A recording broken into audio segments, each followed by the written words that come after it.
everyone, welcome back to Sunday Live Chat. Thank you so much guys for tuning in. I'm here to update you of what is going to happen on Gomora from the 8th to the 12th of August 2022 on Monday. Tati and Mike Jr.'s lead is a dude. Nkosinathi and ladies have their first fight. Pretty threatened to leave Subonga to leave for good on Tuesday.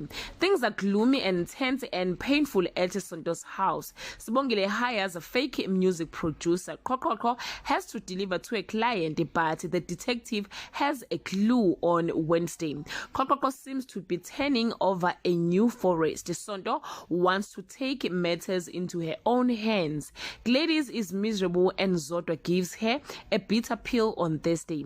Buhle gets a lift from a bucket driver and it's not as safe as she thought. Sizwe is watching his world crumble down in front of him and he wants to do good on Friday.